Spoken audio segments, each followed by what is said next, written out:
Well, welcome to session 8 of our 12-session series entitled Write the Vision. We're talking about writing, developing the visions and dreams that are in your heart so that you can realize those dreams, so that you can gather or garner the resources that are necessary to make them come to pass, so that you can inspire the people who are divinely designed to help you to realize those dreams. We're talking about writing your vision. This is a 12-session series. We are in session 8. Now, for some of you, it is the third session because one of the ways we promoted this training series is to give away 5 free sessions. And those 5 free sessions began with session 6. And so you began at 6, you've seen 6 and 7, and now you're looking at 8. If you want the whole series, you want to get back to session 1, and I guarantee you, you'll wish you did. There's some powerful information. We talked about the need to dream, the importance of dreams. We talked about where dreams come from, where people get great ideas and visions. We talked about focus. We talked about the 4 things that are needful to mount a great revolution or to effect great change. We talked about the 5 ideas that are the foundation stones upon which this teaching is based, and we're working our way through those now for developing any vision or dream. We talked about how you need to be able to describe what it is you want to accomplish. You need a prescribed plan of action. It needs to be inscribed, physically written down. You need to subscribe to it, and you need to ascribe to it. And so now we're in that third segment. We've looked at describing what it is you want to accomplish and how you need to create those word pictures that are so important to inspire others. Then we looked at developing a prescribed plan of action. And now we're going to look at the need for and the steps that are guides towards actually writing or inscribing that vision. Now, all this information is coming from my new book called Write the Vision. And if you don't have a copy, you need to get a copy of the book. I know you're listening to the training sessions and you're going to get a lot of great information from them, but there's stuff in this book that you can only get by reading this book.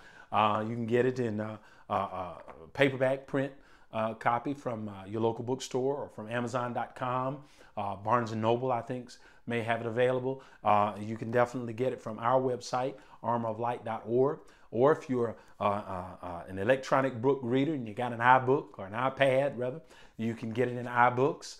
You can also get it for Nook or Kindle. And so it's available in a variety of ways, and I really strongly suggest that you get it because it's filled with stories, anecdotes, and ideas that will help you to better understand these principles. Now, if you're following along in the training sessions, you want to get the workbook. The workbook, there's stuff in the workbook that's not in the book and vice versa. You want to get the workbook. It's designed for you to kind of work your way through these principles, and you can just get the workbook to follow along in these 5 free sessions, or if you want the 12 sessions, the entire series, the workbook comes along with that, plus a bonus feature, which is my teaching series called Find, Follow, and Finish Your Course, which comes with a CD as well. So a lot of information. Make sure you avail yourself to as much of it as you possibly can, because it will help you to further realize the dreams and visions that are in your heart. And so now we're talking about actually inscribing, actually putting pen to paper and writing down the vision. And we want to talk about why that's so important, but we also want to talk about how to get that done. And so I want to show you 4 ideas today relative to why it is important to write your vision. And I just want to start with a quote. We don't know who said this. It's an anonymous kind of thing, but it's a powerful piece of information. Until you commit your goals to paper, you have intentions that are seeds without soil. Until you commit your goals to paper, you have intentions that are seeds without soil. In other words, they're never going to grow. And it is so important that you write down what it is you aspire to. Your grandmother used to tell you, your mother used to tell you, never go to the grocery store without a shopping list, especially if you're hungry. You're going to come out of there having spent all your money, bought things that you don't need, and not bought things that you do need. So you need a written list. And I'm a big user of lists. I'm a big advocate of list operations, and so we're going to talk about lists. but I want to show you 4 things that are critical reasons for actually writing. We've described where it is we want to go. I talked about wanting to go to Los Angeles and sit on Rodeo Drive at a sidewalk cafe and eat Niçoise salad and count Rolls Royces. You know, kind of a frivolous goal, but it's a goal. All right. And we talked about how once that's described, you got a kind of a clear picture of what it is I want to accomplish, where I want to go, what I want to do. Then we need a prescribed plan of action. And we talked about, you know, starting with where you want to go, but then looking at where you are, what you have, which will inform what you need, so forth and so on. And that was in the last session. Well, now we want to take that description, that prescribed plan of action, and we physically want to make a written record of that. Okay? And here's why. First of all, you're never going to fully extract what it is you imagine unless you get about the business of writing it down. Now, let me show you that in practical application. Most of us, all of us, are creatures of habit. There are things we do every day that requires little or no thought because we've done them so many times that they've worked their way into our muscle memory. They are part of our habit structure. Now, I'm not talking about involuntary actions like breathing and your heart beating. I'm talking about driving to work, coming home every day, driving to church on Sunday, coming home. You know, they're just things you do, taking a shower, brushing your teeth, back in the car to the driveway. They're just things you do so often until you're really not thinking about them when you do them now. Complex things. And we could get you dead drunk and you can still do them. Matter of fact, those of us who have at one time or another tipped the cup have wound up in our driveway from the club, from wherever, and don't know how we got there. But the horse knew the way to carry the sleigh, right? Because it's down in your muscle memory. So let's say you're at work watching this video and it's time to go home and you're tired and distracted and maybe your mind's on what I'm talking about, not really paying much attention, but you can get home. You know the way home, right? And it doesn't require an awful lot of cognizant thought because you've been doing it every day for 20 years, right? But let's say you had to tell me how to get to your house from the job. Well, now you got to think, right? Because you have to stop for a moment and communicate to me. Do I turn left or right out of the parking lot? What's the crossing street? Do I turn right at the light? Is it a light or a stop sign? Is it a caution light or a full traffic signal? How many lights is it to your street or your exit or your off ramp? Which side of the street is your house on? What's your house number? I mean, most of us, without really thinking about it, don't even know what color our houses are. It's just not the kind of information you keep at the forefront of your thinking structure. You don't know your phone number, you never call it. And most of us don't know anybody's phone number anymore. We got it in speed dial in our smartphones, right? And so this stuff has become a part of our habit structure. And so when we are in a situation where we are forced to or desire to communicate to other people, it requires another form of thought. You have to stop. Well, the beauty of telling me something is that if I'm standing right there looking at you, or even on the phone listening to you, you get a certain amount of feedback through my expressions, through my sounds of acknowledgement or approval or disapproval or confusion. And it gives you an opportunity to edit in the process, to clarify. Well, no, wait a minute. No, it's this, it's that, it's the other. But take me out of the equation. You don't get a chance to talk to me. You don't get to look at me. You don't get to hear my response to what you're communicating, to find out whether or not you're communicating it clearly. I'm not there to ask any questions, so that you don't have the opportunity to answer any. But you're now forced to actually write those directions down, leave them somewhere for me, and you're not allowed to add any input after that's done. Either you get it right or you don't. And you kind of dependent upon how well I can read, how well I understand, all of that. So now my only way of getting to your house is a function of how well you have described, created a plan, and laid it out in an understandable way that I can read if I'm going to get there, right? And I described it in a way that makes it sound like this is a hard thing, and it is. It's difficult. Now it's not an easy thing to do, but I've also tried to describe that it is a very different thing than other ways of communicating, and a necessary thing because it demands something of us that develops a level of clarity that we wouldn't otherwise get to. Okay? So writing is important, especially for long-term goals. But like I said earlier, even for short-term goals like going to the grocery store, it provides something for us that nothing else will. Okay? I can tell my kid to go to the store and get me a dozen eggs, a loaf of bread, and a half gallon of milk. But if I don't put a list in the kid's pocket, or text him on his cell phone because that's what he's looking at now. I might get eggs and I might get bread, but it may not be a dozen eggs and it may not be whole wheat bread. Are you hearing what I'm saying? All right, so first of all, writing is the only way to fully extract what it is you imagine. It makes you do a kind of work that you wouldn't do otherwise. Okay?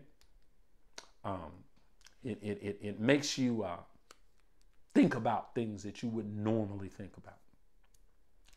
We're working on a project at the time that I'm doing this recording, getting ready to record a CD.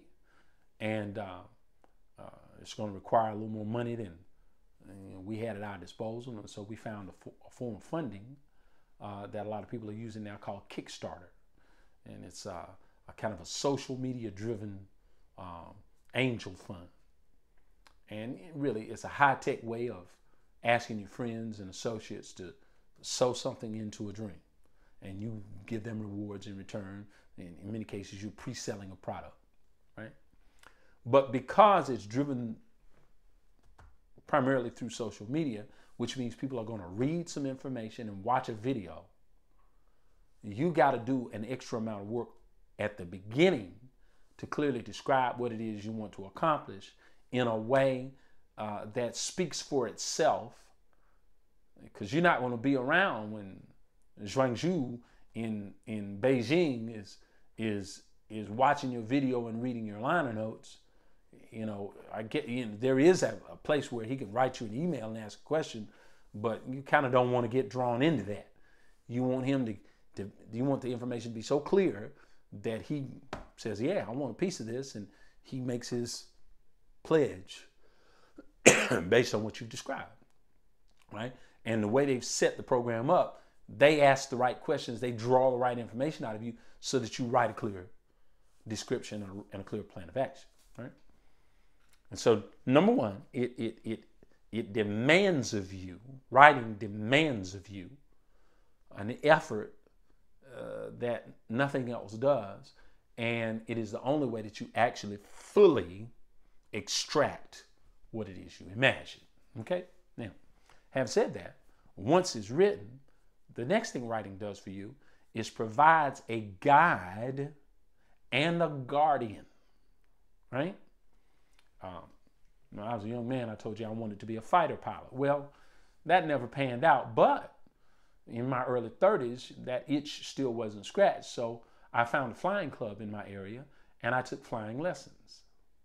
And one of the things I learned early on, flying small aircraft, was that if you fly more than 50 miles away from your home airport, you have to file a flight plan. Now, a flight plan, you think airplanes and jets and what have you, it's going to be this really high-tech, kind of fancy deal. But truth be told, back then, and probably not much different now, it was a simple piece of paper. It's a simple piece of paper that asks a dozen or more questions. And, you had to fill out the information, and it asked the same kind of questions I talked about. Where do you want to go? Where are you? When do you plan to leave? What time do you expect to arrive? What route of flight are you going to take? Who's going to be in the plane with you? What kind of plane are you flying? What does it look like? What color is it? What's its N number, its identification number? In other words, who are you? Those kinds of questions. You know, what's your weight and balance? You know, how much fuel is in the plane? You know, stuff like that. And you have to answer those questions, but you actually have to physically write them down on this form. And once it's written down, you call an FSS, a flight service station, and you say to the tower, the man in the tower, you identify yourself. This is 4640 Bravo, which was the end number on my particular plane at the time. And I would like to file a VFR flight plan, VFR visual flight rules. In other words, I'm not flying by instruments. I'm going to actually be looking at the ground and landmarks and other things as I fly. And he would ask me these questions from the flight plan, and I would read them off that sheet. And the reason I'm reading them off the sheet is because some of them actually required that you do some calculations. He wanted you to have thought these things through, right? They're written down. That proves you've thought them through. And you give them to him, and he types them in his computer, and he gives you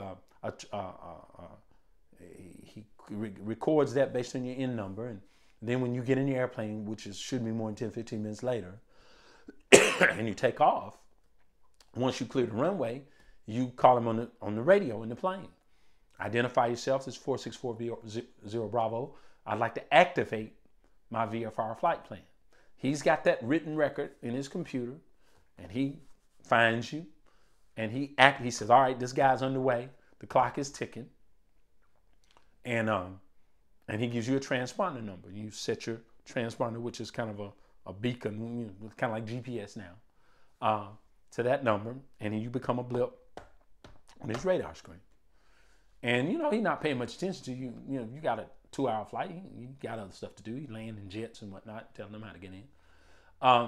But when you get where you're going, you land your plane, and you're supposed to call him from the phone again and close the plan. In other words, let him know you got there, right? Because most pilots who crash and burn or crash in small aircraft like that don't burn, really. They die of exposure or bleed to death, something like that, because nobody knew that they crashed and nobody could get to them in time to save their lives. They don't die immediately. They don't die from impact, most of them. But, you know, if you file that plan and they don't hear from you within a half hour of the time you're supposed to arrive, depending on the nature of the flight, they'll send some folks out looking for you, see what's wrong. Why haven't you landed? Well, most people are flying their lives, their goals, their dreams and visions without a written plan. Nobody else has seen it. They haven't filed it anywhere. It's not activated. So when they crash and burn, nobody comes looking for them because nobody knew they were going anywhere. Am I making sense? And so that written record not only requires that you answer the proper questions, you extract the information from your own heart and fully describe what it is you want to do and the prescribed plan of action to get there, but it becomes a guide along the way. So if I say, I want to be a better saxophone player, and in order to do that, I'm going to hire a teacher, and the teacher's going to put me through a set of rigors, and I'm going to have to practice 2 hours a day, and I'm keeping charts based on what I practice and when I practice and how I practice, and maybe on one of those days when I'm feeling a little funky and don't want to do what I'm supposed to do, but my wife has, access to the plan as well, or a partner in business or fellow musician knows what it was I was trying to accomplish. Remember, we talked about measurability. Well, some of you won't because it was in an earlier session, but we talked about measurability and accountability. Somebody else has a written record of what it was I was endeavoring to do. And so when I don't show up for rehearsal or practice or I can't play my pentatonic scales or my mixolydian scales, they can say, well, why not? Because they knew where I was supposed to be. Or when I'm feeling a little funky and don't want to do it, and I'm just kind of not doing what I should or not getting where I wanted to be, I can look at the record and say, well, this is why, because you should be at this point at this time and you need to be working on this or that. In that airplane, I'm following landmarks. I know I'm supposed to be, when we flew east, we used to, from Chapel Hill to, say, Wilmington, one of the landmarks on that route were the cooling towers at Sharon Harris nuclear energy plant. And, they're big, tall towers, look kind of ominous, but nothing but steam coming out of there, vapor or whatever. And but they were made for really good landmarks because you could see them very clearly from 3,000 or 4,000 feet, 5,000 feet. And it kind of lets you know whether or not you're on track. And, of course, there's a river and body of water running along by there and kind of kept you going in the right direction, right? And so you said, well, I'm supposed to turn 120 degrees in whatever direction, or this many degrees in whatever direction when I get to those towers, and that'll put me in the right direction headed towards wherever I'm going. And so that written record is not only a guide, but a guard against being off track for you or for whoever you shared it with that says, hey, you should be here or there at this point. Right? Number 3, the written record now becomes a method of effectively incorporating other people into the process, like a job description. You know, I'm making cookies, and I start out and it's just me. I'm making them in my kitchen, and I make 2, 3, 4, 5, 6, 7, 8 dozen a day, and you know, and that's pretty cool. I know the recipe, and you know, it's like grandma. You see, I'm just throwing in a pinch of this and a dash of that, and you know, so much of this and so much of that, and it's just me. It's down in me. You know, I haven't really written it anywhere. I've been doing it for so long. I'm just like telling you how to get home from work and that sort of thing. And I'm working on these cookies. But now, you know, people like these cookies, right? And I need some help. Well, John Doe that I hired helped me bake cookies didn't know the recipe. He didn't know the process. He didn't know when I put in this ingredient or that ingredient. He didn't know where this goes or that goes. So now I kind of slow down my rhythm that I'm in to teach him. And if I'm smart, I have thought the process through enough so that I've written it down so there's an actual recipe written. Now, I still may nudge him a little bit and say, yeah, well, that says a cup, but it's not really a cup like you think. Here's what we got to do with this cup, right? And I may have to work my way through that process. But at the end of the day, if I'm going to expand this operation, you know, you say this thing really takes off, and I got cookie operations in 50 cities, I can't be in 50 cities at once. And I want the process to be consistent. So I need a written record so that other people can help me along the way, right? Now, fast forward, you know, I'm Colonel Sanders. I got 11 herbs and spices, you know, and that thing is written down, codified to the nth degree. And, you know, people have been trained to do this part of the process, and there are job descriptions for every little piece of the work, you know, because now it ain't just 2 guys in the kitchen, you know, it's 50,000 employees worldwide and so forth and so on. And you're hiring people to do this and that and the other. And then you get old and you retire and you don't want to do this anymore. And then one day you die. Well, is KFC going to cease to exist because Colonel Sanders is dead? No, because there's a written record that lives on after he's gone. Right? And so you need a written record, because it's the only way you're going to ever fully get what's in you out. I know it feels good in your heart and sounds good in your head, but until you can write it down, and I mean, you may even gotten to the point where you can preach it, man. You can, man, this is what we're going to do, and we're going to do this, and we're going to do that, and the other, blah, blah, blah, and you get the crowd all stirred up into a frenzy, you know, but they're going to forget most of that 15 minutes after they leave. They're not going to remember how many cups of this and how many. You ever watch one of these cooking shows on TV and they're cooking something you think is really cool, right? And you're just really into it. But if you don't jot down, you know, how many cups of this and how many spoonfuls of that and what kind of this it was and when he put this in as opposed to that, you ain't going to remember that. Which is why they have websites where you can go and download the recipe. It's written, right? And you're going to have some funky days. You know, if you got a long-term goal, when you just don't feel like doing what it is that you were so excited about today, and that written record will say, hey, you need to do 50 reps of so and so and 75 reps of such and such, and you need, this is why you're not, you know, feel or not, this is what you said you were going to do. And if you filed it, which, you know, is one of the things I strongly suggest, we want to talk more about that at a later point in the teaching, but somebody else needs their hand on this piece of paper so that they become guardians against crashing and burning. Right? And then finally, you know, if the thing develops and grows like we hope all our enterprises will, you're going to want people to help you. And, you know, there's a limit to how many places you can be. So if you will take the time to write out those processes, write out those recipes, write out those formulas, clearly describe them, every little detail, then people can come in and not slow the operation down, jump right in. And if they know how to read music, they know how to read a recipe, they know how to read a schematic or a diagram or a process structure, they can come in and really be a help to you. And finally, you ain't gonna live forever. Sooner or later, you're gonna die. And if you want what you started to continue, you better create a record of what you want it done and how you want it done, or either it's gonna cease to exist, or people are gonna mangle it so bad you're gonna want to raise from the dead to get them to do it right. Okay, so we're talking about writing your vision.